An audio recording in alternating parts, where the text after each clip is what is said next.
ಮುಂಗಾರು ಟಿಕೆಟ್ ಹಂಚಿಕೆ ವಿಚಾರ ಬಹಳ ಕಾಂಪ್ಲಿಕೇಟೆಡ್ ವಿಚಾರ. ಯಾವುದೇ ಸಮುದಾಯಕ್ಕೆ ಟಿಕೆಟ್ ಕೊಟ್ಟರೂ ಕೂಡ ಮತ್ತೊಂದು ಸಮುದಾಯದಿಂದ ನಮಗನ್ಯಾಯ ಅನ್ನೋ ಕೂಗು ಕೇಳೋಕೆ ಸಿಗುತ್ತೆ, ಸಹಜ ಕೂಡ ಅದು.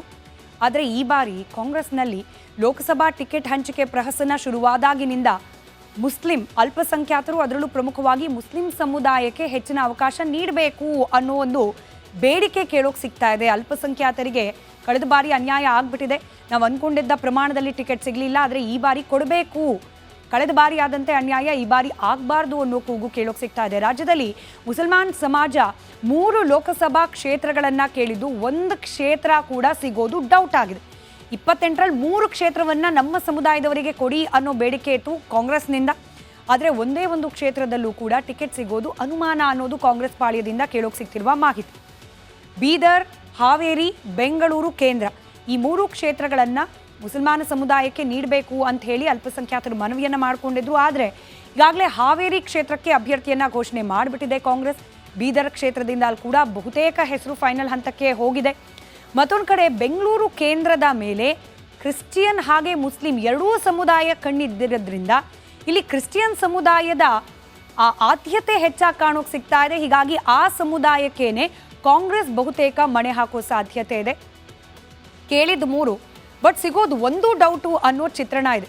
ಯಾವ ರೀತಿ ಬ್ಯಾಲೆನ್ಸ್ ಮಾಡ್ತಾರೆ, ಯಾಕಂತಂದರೆ ಅಲ್ಪಸಂಖ್ಯಾತರ ಓಲೈಕೆ ಅಥವಾ ತುಷ್ಟೀಕರಣ ಅನ್ನೋ ಆರೋಪ BJPಯಿಂದ ಬ್ಯಾಕ್ ಟು ಬ್ಯಾಕ್ ಕಾಂಗ್ರೆಸ್ ಪಕ್ಷದ ವಿರುದ್ಧವಾಗಿ ಕೇಳೋಕೆ ಸಿಗ್ತಲೇ ಇರುತ್ತೆ. ಹೌದು, ನಾವು ಅಲ್ಪಸಂಖ್ಯಾತರ ಕಲ್ಯಾಣಕ್ಕೋಸ್ಕರ ಯೋಜನೆಗಳನ್ನು ತಂದರೆ ತಪ್ಪೇನು, ಅವರ ಪ್ರಾತಿನಿಧ್ಯಕ್ಕೋಸ್ಕರ ಅವ್ರಿಗೆ ಟಿಕೆಟ್ ಕೊಟ್ಟರೆ ತಪ್ಪೇನು ಅನ್ನೋ ಪ್ರಶ್ನೆ ಕಾಂಗ್ರೆಸ್ನವರದ್ದು. ನೀವು ಕೊಡೋದಿಲ್ಲ, BJPಯವರು ಒಂದೇ ಒಂದು ಮುಸಲ್ಮಾನ್ ಕ್ಯಾಂಡಿಡೇಟ್ಗೆ ಟಿಕೆಟ್ ಕೊಡೋದಿಲ್ಲ ಅನ್ನೋರಪ್ಪ ಕಾಂಗ್ರೆಸ್ ಅದು. ಈ ಬಾರಿ ಬೇಡಿಕೆ ಇರೋ 3 ಕ್ಷೇತ್ರದ ಪೈಕಿ ಒಂದೇ ಒಂದನ್ನು ಕೊಡದೆ ಹೋದರೆ ಯಾವ ರೀತಿ ಇದಕ್ಕೆ ಪ್ರತ್ಯುತ್ತರವನ್ನು ಕೊಡಲಿಕ್ಕೆ ಅಥವಾ ಸಮರ್ಥನೆಯನ್ನು ಕೊಡಲಿಕ್ಕೆ ಕಾಂಗ್ರೆಸ್ ಸಿದ್ಧತೆಯನ್ನು ಮಾಡಿಕೊಳ್ಳುತ್ತೆ, ಅದು ಕೂಡ ಯಕ್ಷ ಪ್ರಶ್ನೆ.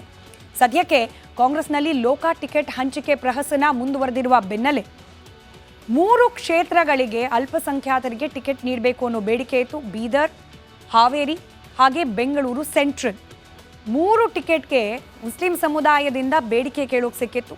ಹಾವೇರಿ ಗೊತ್ತಿರೋ ಹಾಗೆ 7 ಕ್ಷೇತ್ರಗಳಿಗೆ ಏನು ಟಿಕೆಟ್ ಅನೌನ್ಸ್ ಆಯಿತು ಮೊದಲ ಪಟ್ಟಿಯಲ್ಲಿ. ಆ ಪೈಕಿ ಹಾವೇರಿಗೂ ಕೂಡ ಅಭ್ಯರ್ಥಿಯ ಘೋಷಣೆ ಆಗಿ ಹೋಗಿದೆ. ಇನ್ನು ರಾಜಶೇಖರ್ ಪಾಟೀಲ್ ಅವರ ಹೆಸರು ಬೀದರ್ನಲ್ಲಿ ಕೇಳೋಕೆ ಸಿಗ್ತಿರೋದ್ರಿಂದ ಅವ್ರದೇ ಹೆಸರು ಫೈನಲ್ ಆಗುತ್ತಾ ಅನ್ನೋದು ಕೂಡ ಸದ್ಯಕ್ಕಿರುವ ಕುತೂಹಲ.